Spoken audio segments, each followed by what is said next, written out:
बिस्मिल्लाहिर्रहमानिर्रहीम। अस्सलाम वालेकुम everyone, welcome back to my YouTube channel Safre Akhirat. उम्मीद करती हूँ कि आप सब खैरियत से होंगे। आज आप लोग इस वीडियो में मस्जिद अक्सा की तामीर के मुतालिक जानेंगे और आप लोग ये भी जानेंगे कि हज़रत सुलेमान अलैहिस्सलाम की वफ़ात कैसे हुई।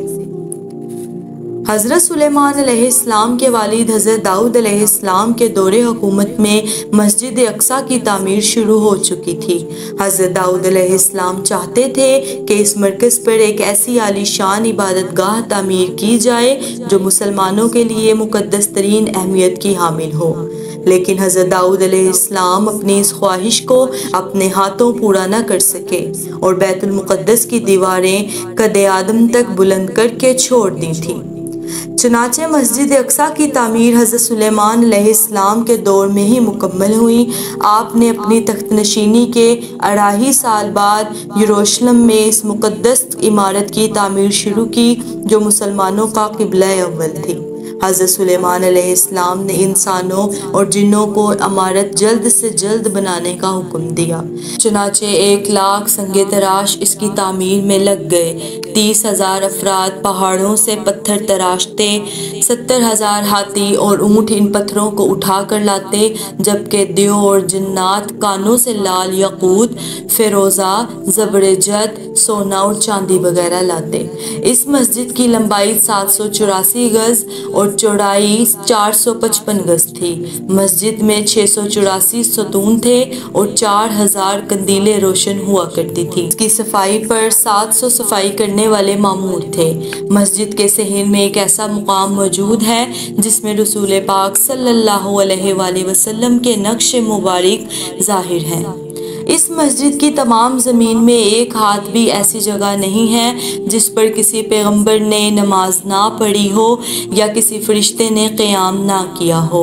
जब हज़रत सुलेमान अलैहिस्सलाम की वफ़ात का वक्त करीब आया तो मस्जिद की तामीर मुकम्मल नहीं हुई थी। चनाचे हज़रत सुलेमान अलैहिस्सलाम ने अल्लाह ताला के हुज़ूर अर्ज़ किया, ऐ मेरे परवरदिगार, इस वक्त बैतुल मुक़द्दस की तामीर मुकम्मल नहीं हुई। मेरे इंतकाल को जिन्नात से पोशीदा रखा जाए ताकि बैतुल मुक़द्दस की तामीर मुकम्मल हो सके।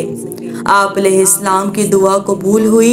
जिन्नात ने शीशे के महल में हज़रत सुलेमान अलैहिस्सलाम के लिए एक माबद तैयार किया था और आप अक्सर यही इबादत इलाही में मसरूफ़ रहते थे।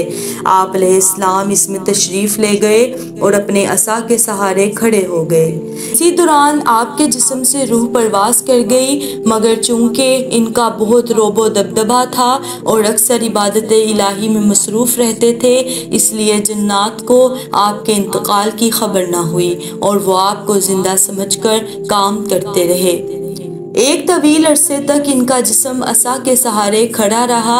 आखिर जब दीमक ने असा को खा लिया तो असा टूट गया और आपका जिस्म मुबारक ज़मीन पर गिर पड़ा। इस वक्त जिन्नात को मालूम हुआ कि आपका तो इंतकाल हो चुका है। चनाचे वो पहाड़ों की तरफ भाग गए। हुक्म इलाही से हवा तख्ते सुलेमानी को उड़ा कर ले गई, लेकिन इस वक्त तक बैतुल मुक़द्दस की तामीर मुकम्मल हो चुकी थी। चनाचे हज़रत सुलेमान अलैहिस्सलाम को बैतुल मुक़द्दस में ही दफन किया गया है। हज़रत सुलेमान अलैहिस्सलाम की वफ़ात के बारे में हज़रत अब्दुल रहमान बिन ज़ैद बिन असलम रज़ी ताला अन्हु बयान करते हैं कि हज़रत सुलेमान अलैहिस्सलाम ने मौत के फरिश्ते से कहा कि जब तुझे मेरे बारे में फ़ौत करने का हुक्म हो तो मुझे इत्ला कर देना।